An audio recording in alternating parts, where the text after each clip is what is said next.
व ख़ातमुल मुरसलीन नबीना मुहम्मदिन सल्लल्लाहु अलैहि वसल्लम व अला आलिहि व अस्हाबिहि अजमईन। क़ाल सुब्हानहु तआला फ़ी मुहकम तंज़ीलिहि सुब्हानल्लज़ी अस्रा बिअब्दिहि लैलन मिनल मस्जिदिल हरामी इलल मस्जिदिल अक़सा मिनल मस्जिदिल हरामी इलल मस्जिदिल अक़सल्लज़ी बारकना हौलह।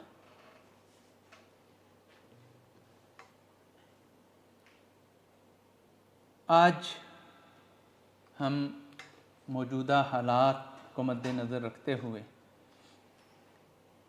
मुल्क शाम के बारे में बात करेंगे। मुल्क शाम, जिसे सूरिया या सीरिया भी कहा जाता है, अभी तारीख़ी एतबार से ये बहुत ज़्यादा अहमियत का हामिल है। इसकी अहमियत जो है बहुत ज़्यादा है। और ये जो है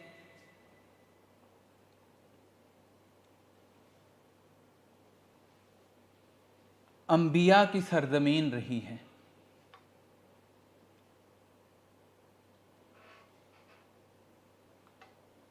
और खिलाफत राशिदा के दौर में भी इसे बहुत ज़्यादा अहमियत रही। तो ये सरज़मीन जो है, कुरान में भी इसका ज़िक्र मिलता है, इसकी अहमियत का, और नबी अलैहिस्सलातु वस्सलाम के फ़रामीन जो हैं उसमें भी इसकी अहमियत का ज़िक्र मिलता है। ज़रूरी क्यों है, असल में शाम ही के बारे में बात करना क्यों ज़रूरी है, उसकी वजूहात हैं। तो इंशाअल्लाह उसका हम सरसरी सा जायज़ा लेते हैं। जो आय मुबारका मैंने सूरा अल इसरा की आपके सामने तिलावत की है कि पाक है वो ज़ात जो अपने बंदे को रातों रात मस्जिद अल हराम से मस्जिद अक्सा तक ले गई, और जिसके इर्द गिर्द हमने खैर व बरकत रखी है। तो यहाँ मुफस्सिरीन जो है ये लिखते हैं कि मस्जिद अक्सा जो है, इसके इर्द गिर्द से मुराद इसके मुल्हिका इलाके हैं, जैसे शाम और लेबनान और ये इलाके जो हैं, उसमें भी शाम को सबसे ज़्यादा अहमियत हासिल है। और मैंने बताया कि अंबिया की सरज़मीन रही, खिलाफत राशिदा के दौर में भी इसको बहुत ज़्यादा अहमियत हुई, और ये बड़ी ज़रख़ेज़ सरज़मीन थी, बड़ी ज़रख़ेज़, बहुत ज़रख़ेज़ इलाका था। और तिजारती काफ़िले जो है वो यहाँ आते थे, मदीना से शाम आते थे तिजारती काफ़िले माल लेने के लिए। तो ये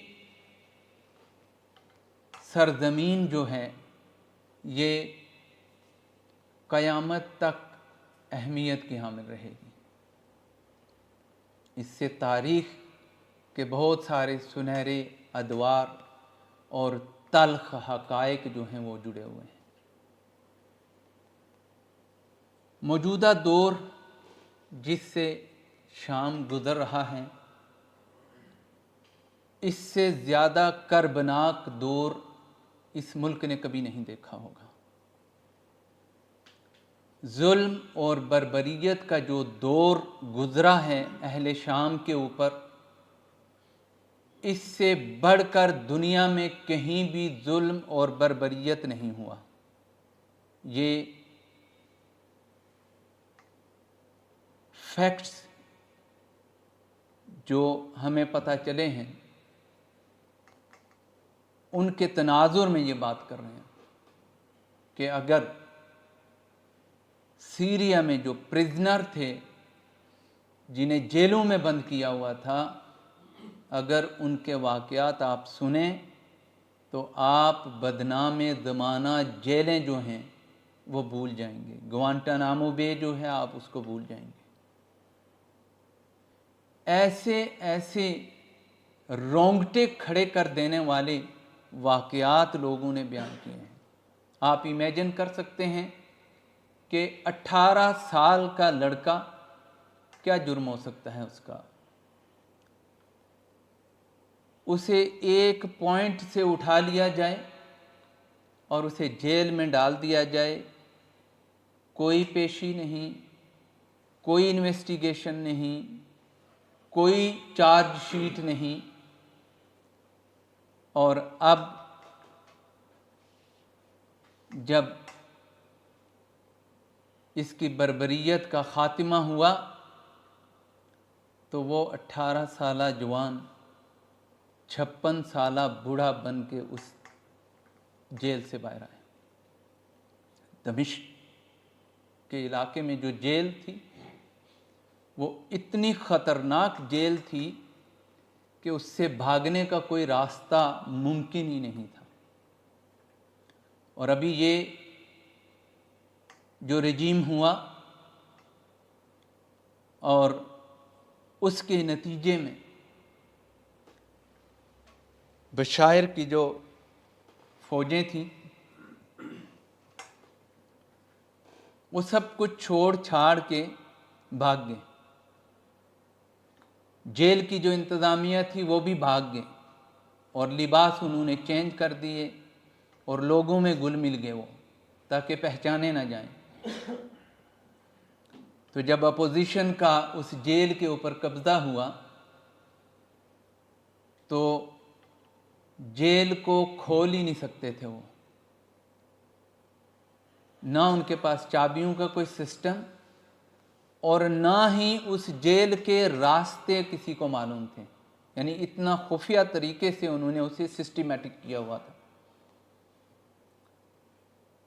तो फिर इन लोगों ने ढूंढ ढूंढ के वहाँ के जो फौजी थे उन्हें पकड़ा, जेल की इंतज़ामिया के कुछ लोग जो है वो उनको पकड़ा, तो उन्होंने फिर इन्हें जेल का नक्शा प्रोवाइड किया और उसके अंदर से हज़ारों कैदी इन्होंने वागज़ार किए। किसी का कोई जुर्म नहीं। और ऐसे ऐसे लोग के आज अल्लाह ने उन्हें आज़ादी दी, अगर ना मिलती सुबह उनके लिए ऑर्डर था कि इनको फांसी की सज़ा सुना दी जाए, फांसी दे दी जाए, बल्कि सज़ा नहीं फांसी दे दी जाए।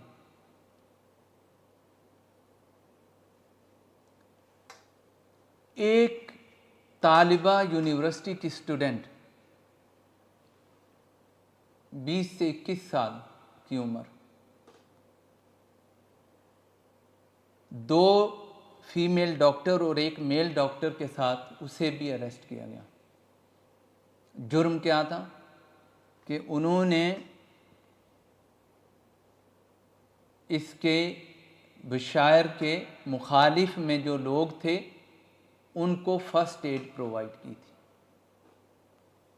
यह उनका जुर्म था। और उसके साथ रहने वाले प्रिजनर जो है उस बच्ची के, वो बताते हैं कि उसके ऊपर इतना तशद्दुद किया गया कि वो बेचारी जेल में ही डेथ हो गई उसकी।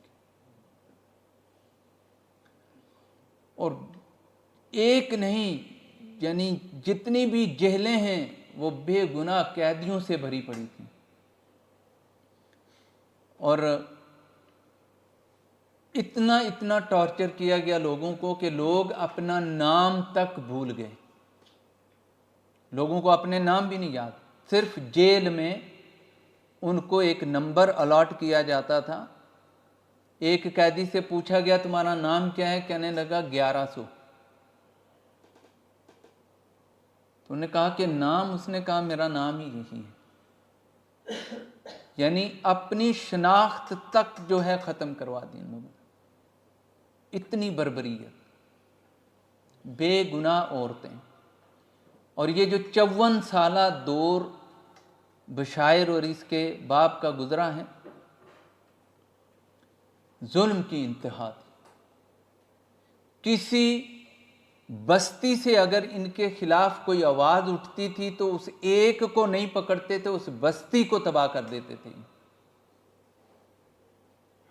बिल्डोज कर देते थे, टैंक चढ़ा देते थे। तो जुल्म और जबर जो है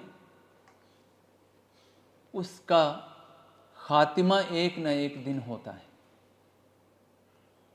और ये जो जालिम और जाबिर लोग होते हैं ये वक्ती तौर पर फिरौन होते हैं, लेकिन एक वक्त ऐसा आता है कि इस तरह के लोगों को भागने के लिए रास्ता भी नहीं मिलता। जुल्म और जबर आप करके अपनी हुकूमत कायम रख सकते हैं, लेकिन लोगों को आप अपना गुलाम नहीं बना सकते। आप पूरा मुल्क जो है वो कैप्चर कर लें और उन्हें जेलों में डाल दें और हुक्मरानी करते रहें, लेकिन कहीं ना कहीं से एक दिन चिंगारी उठेगी और सब कुछ राख करके रख देगी और लोगों को फिर भागने का रास्ता भी नहीं मिलता। बहुत सारी मिसालें हमारे सामने मौजूद हैं। बांग्लादेश में क्या हुआ और कितने ममालिक हैं, एक सीरियल है ममालिक की जहाँ इस तरह का हुआ है। तो ख़ास तौर पर हमारे जो मुस्लिम हुक्मरान हैं उन्हें होश के नाखून लेने चाहिए। उन्हें समझना चाहिए कि अवाम और उनके दरमियान जुल्म से रिश्ता ना बनाया जाए, प्यार और मोहब्बत से रिश्ता कायम होना चाहिए। उन्हें अवाम की हमदर्दी होनी चाहिए ताकि अवाम उनके सामने अपनी राय रखने में, अपना मुद्दा बयान करने में खौफ महसूस न करें। हाकिम तो यही होते हैं ना। क्या उमर रज़ी अल्लाह ताला अन्हु का दौर किसी ने नहीं पढ़ा, उनकी हिस्ट्री नहीं पढ़ी? उमर रज़ी अल्लाह ताला अन्हु से ज़्यादा सख्त गिर कोई था? कोई नहीं था।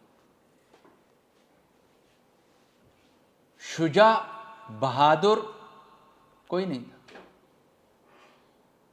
इस्लाम कबूल किया, उसी दिन ऐलान किया, काबा में खड़े होकर उन्होंने कहा कि जिसने अपने बच्चे यतीम करवाने हैं, अपनी बीवियों को बेवा करवाना है, वो आ जाए हमारा मुकाबला करने, हम अलल ऐलान यहाँ पर इबादत करेंगे। लेकिन जब खलीफा बने तो तारीख शाहिद है इस चीज़ की कि किस तरह के मामलात आपने किए। एक घर के करीब से रात को गुजरे, अंदर से बच्चे के रोने की आवाज़ें आ रही थीं। एक दफ़ा दौरा किया, दूसरी दफ़ा गए, तीसरी दफ़ा गए तो बर्दाश्त नहीं हो सका, नॉक किया डोर के ऊपर। अंदर से आवाज़ आई तो पूछा कि ये बच्चा क्यों रो रहा है? तो वो खातून खाना जो है वो कहने लगी कि उमर जो है वो बच्चे का वजीफ़ा उस वक्त लगाता है जब बच्चा दूध पीना छोड़ देता है। उमर रज़ी अल्लाह ताला अन्हु वापस आए, कह रहे हैं कि फजर की नमाज पढ़ाना इनके ऊपर भारी हो गया। सलाम फेरते ही कासिद को कहा कि कलम दवात लेके आओ। उसी वक्त हुक्म जारी कर दिया कि कोई माँ अपने बच्चे का दूध ना छुड़ाए, जिस दिन बच्चा पैदा होगा उसी दिन से उसका वजीफा जो है वो जारी कर दिया जाए। और इस उमर रज़ी अल्लाह तआला अन्हु की हाकमियत की जो सरहदें थीं वो चाइना तक थी। अदल और इंसाफ हर एक के लिए बराबर था। एक बच्चे के रोने की आवाज़ पर पूरी सल्तनत के बच्चों के लिए हुक्म जारी कर दिया कि कोई बच्चा जो है वो इससे महरूम नहीं रहेगा। ये तरीके हैं हाकमियत के। उमर बिन अब्दुल अजीज़ रहमहुल्लाह का दौर इतना शानदार दौर जो है वो उसके बाद किसी ने नहीं देखा। अमन हद से ज़्यादा, और मिसालें बयान करते हैं। और बाज़ वाक़यात जो है तारीख़दान लिखते हैं कि ऐसे वाक़यात लोगों ने कहा कि हम शाहिद हैं इस चीज़ के कि उमर बिन अब्दुल अजीज़ रहमहुल्लाह के दौर में हमने शेर और बकरी को एक ही जगह से पानी पीते देखा। ये अमन की अलामतें हैं। उमर बिन अब्दुल अजीज़ रहमहुल्लाह के दौर में ज़कात लेने वाला कोई नहीं था, ज़कात लेने वाला कोई नहीं था। अदल का ये निज़ाम था। और नबी अलैहिस्सलातु वस्सलाम ने फरमाया था कि मेरे बाद फितनों की एक लाइन लग जाएगी, फितनों का एक अंबार लग जाएगा, और पहले की बानिस्बत आने वाला फितना जो है वो कई गुना शदीद होगा।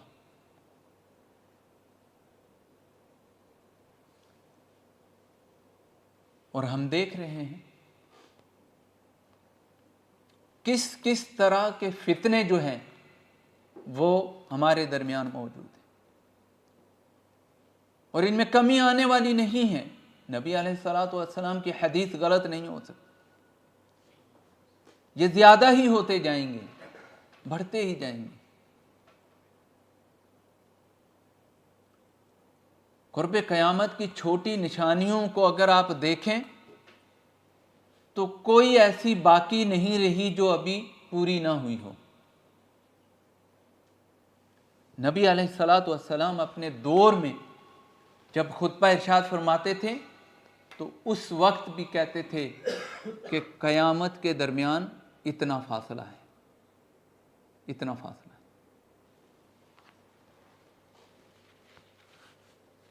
और जो निशानियां आप अलैहिस्सलातु वस्सलाम ने बयान की, छोटी तमाम निशानियां जो है वो पूरी हो चुकी। शराब के बारे में कहा, शराब आम हो चुकी। सूद के बारे में आप सल्लल्लाहु अलैहि वसल्लम ने कहा कि सूद जो है, कोई घर ऐसा नहीं होगा जहां से सूद हो के नहीं निकलेगा, हर घर में मौजूद है, कोई बचा हुआ नहीं है। बैंकिंग का जो हमारा सिस्टम है उसको आप लेके देख लें, कोई इससे मुबर्रा नहीं। एक किस्म का नहीं, कई किस्म के सूद हैं। जिना के बारे में आप सल्लल्लाहु अलैहि वसल्लम ने कहा जिना आम हो जाएगा, यहां तक आम हो जाएगा कि रस्तों चौराहों पर लोग जिना करते नजर आएंगे। ऐसे वाकयात हो रहे हैं, नहीं हो रहे। और ये फितना जो है वो इतना बढ़ जाएगा और लोगों का ईमान जो है वो इतना कमजोर हो जाएगा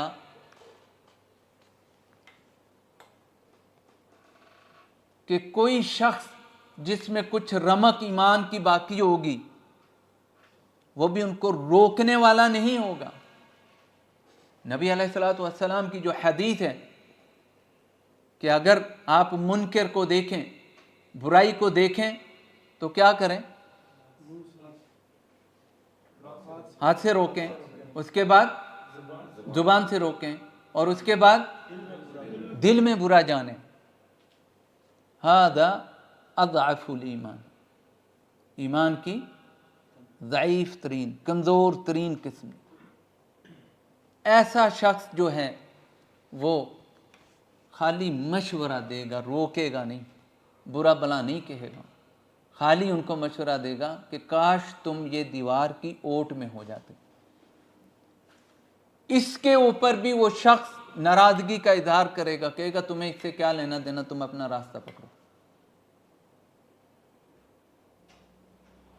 और ये चीजें जो है ये हो चुकी हैं, होनी नहीं है, हो चुकी। बड़ी बड़ी इमारतें बना के लोग उसके ऊपर फख्र करेंगे। ये चीजें हो चुकी, जारी हैं। सूद आम हो गया। वालिदैन की औलाद कदर नहीं करेगी, इज्जत नहीं करेगी। कितने वाकयात हमारे सामने चल रहे हैं, देख रहे हैं। तो नबी अलैहिस्सलातु वस्सलाम ने कहा कि जब शाम खराब हो गया तो फिर खैर बाकी नहीं रहेगी। जुल्म और जबर जो है वो कहीं भी हो, वो एक न एक दिन ख़त्म होता है। और ख़त्म जब होता है जबर, तो जालिम और जाबिर जो हैं उनको छुपने के लिए जगह नहीं मिलती।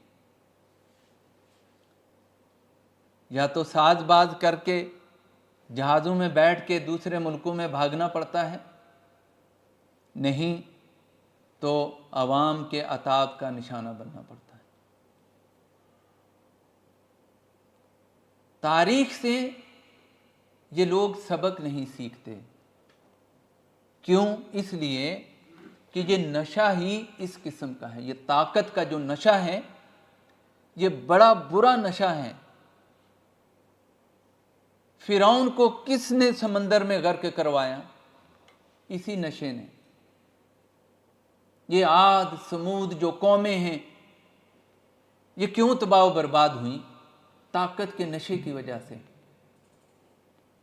ये ताकत का नशा, बदमस्त हाथी जो है, ये जब कंट्रोल से बाहर होता है तो फिर अवाम के जत्थे इसे कंट्रोल करते हैं, अवामी अताब का निशाना बनता है।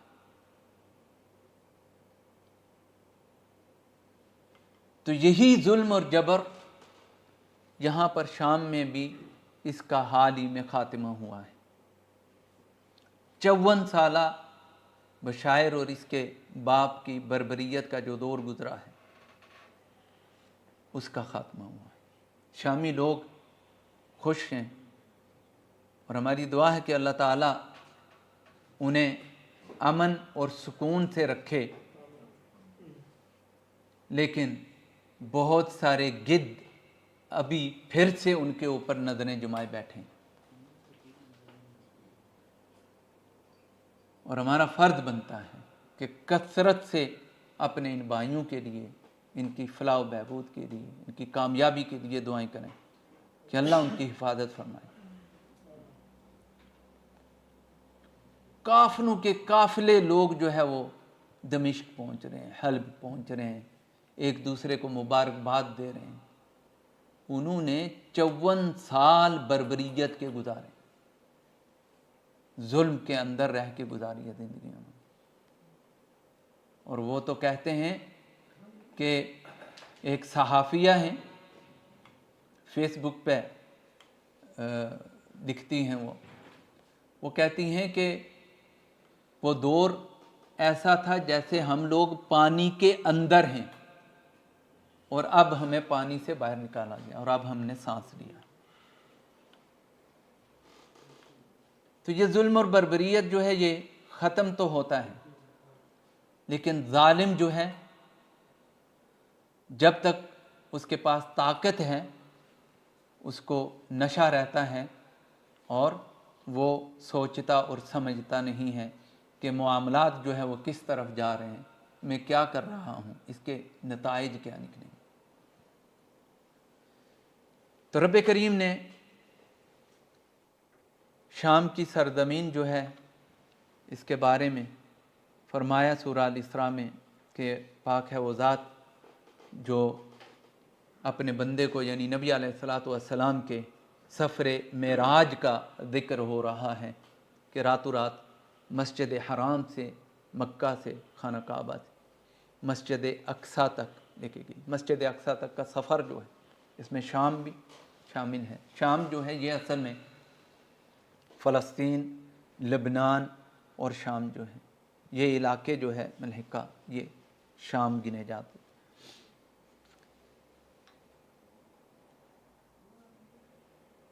सूरह अंबिया में रब करीम ने इरशाद फरमाया व नज्जैनाहु व लूतन इलल अर्दिल्लती बारकना फीहा लिल आलमीन, यानी हमने इसमें जो बरकतें रखी हैं वो पूरी दुनिया के लिए,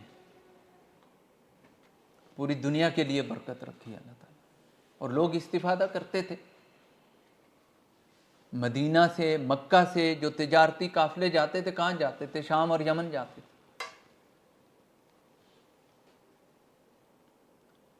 और हमने इब्राहीम और लूत को इस सरजमीन की तरफ निजात दी जिसमें हमने जहान वालों के लिए बरकतें रखी थी।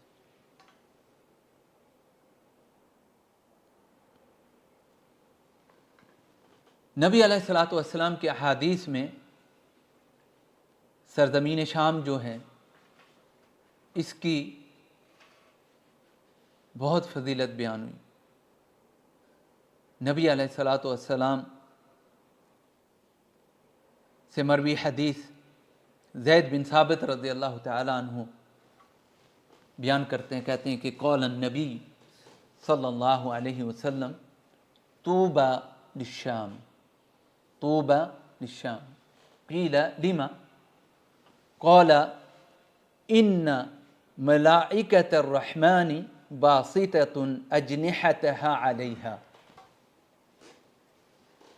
नबी अलैहिस्सलातु वस्सलाम ने फरमाया कि खुशखबरी है अहले शाम के लिए।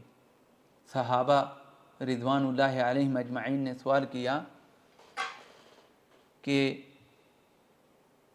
क्यों, अहले शाम के लिए क्यों खुशखबरी है?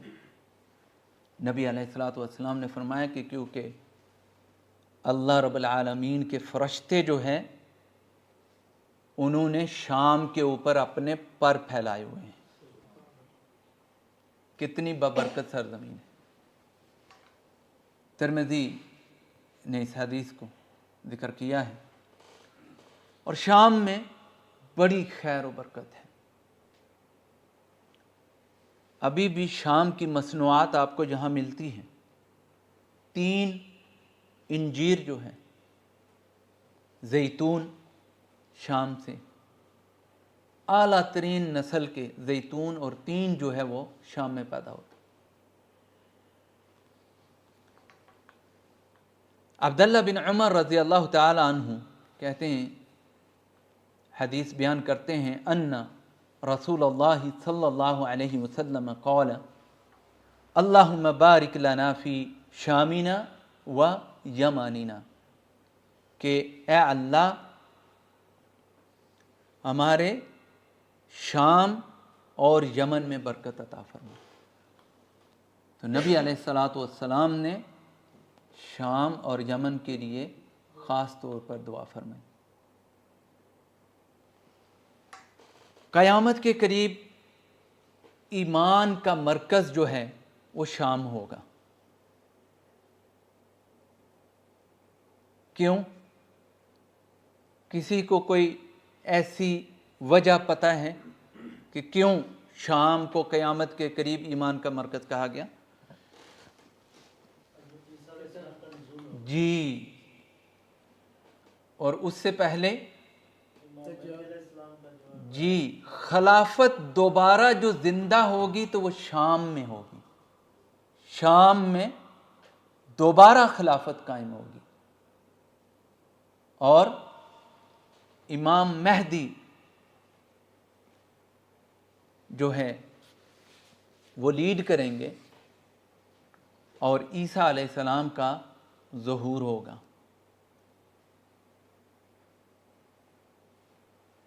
और ईसा अलैहिस्सलाम के हाथों किसका खात्मा होगा? दज्जाल का खात्मा होगा। और दज्जाल का फितना एक अलग मौजू है, बहुत बड़ा फितना है वो भी। हमें ये चीज़ें जो हैं ये समझनी चाहिए और इस तरह के जो वाक़यात हैं उनको ज़हन नशीन रखना चाहिए, पढ़ना चाहिए उनको, इबरत के लिए, नसीहत के लिए, अपने ईमान की ताज़गी के लिए। नबी अलैहिस्सलातु वस्सलाम फरमाते हैं, अबी दरदा रज़ी अल्लाह तआला अन्हु रावी हैं इस हदीस के, कहते हैं क़ौला रसूलुल्लाह सल्लल्लाहु अलैहि वसल्लम इज़ा फ़सद अहलुश शामी फ़ला खैरा फ़ीकुम, कि जब शाम में ख़राबी आ जाएगी, शाम के लोगों में ख़राबी आ जाएगी, तो तुम में खैर बाकी नहीं रहेगी। यानी शाम अगर फसादात का निशाना बन गया, शाम को अगर तबाह व बर्बाद कर दिया गया, तो दुनिया में कहीं भी खैर नहीं रहेगी। पूरी दुनिया जो है इसकी लपेट में आ सकती है। ये जो राग अलापते हैं ना, आलमी जंग, इसकी लपेट में आ सकते हैं सारे, कोई बचने वाला नहीं है।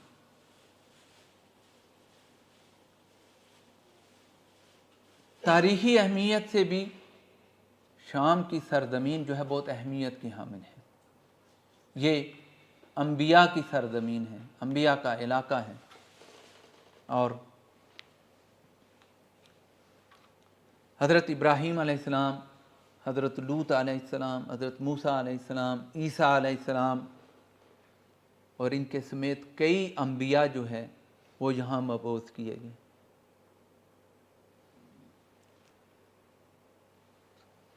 और इस्लामी फतूहात का मरकज़ रहा है ये इलाका।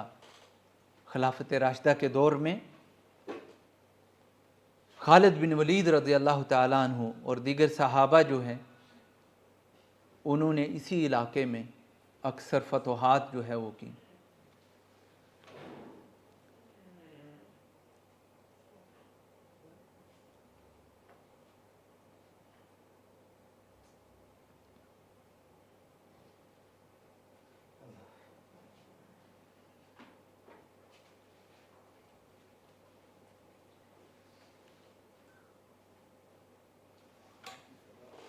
मौजूदा दौर में शाम जो है उसके लिए हमें कसरत से दुआएं करनी चाहिए। क्यों? इसलिए कि अगर ये इलाका जो है फसादात से महफूज रहा, यहाँ अमन रहा, तो दुनिया की बका है। और ये दुनिया के जो थिंक टैंक बने बैठे हैं इनको भी सोचना चाहिए इसके ऊपर कि नबी अलैहिस्सलातु वस्सलाम की जो प्रिडिक्शंस हैं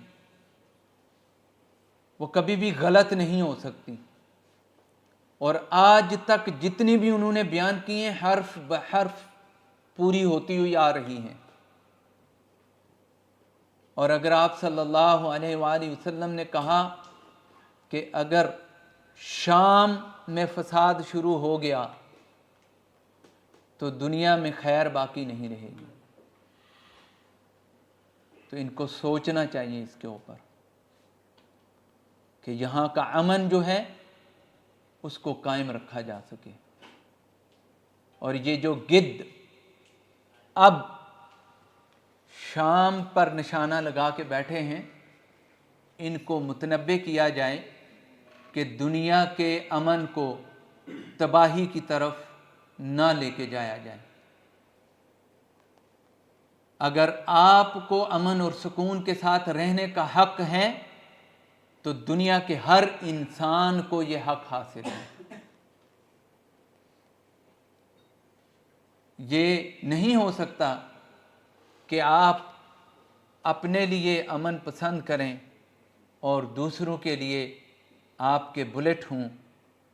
इस तरह का निज़ाम नहीं चल सकेगा। ये पुराना दौर नहीं है। इस वक्त टेक्नोलॉजी अपने उरूज पर है और किसी की एक गलती जो है उसका खमियाजा पूरी दुनिया को भुगतना पड़ सकता है।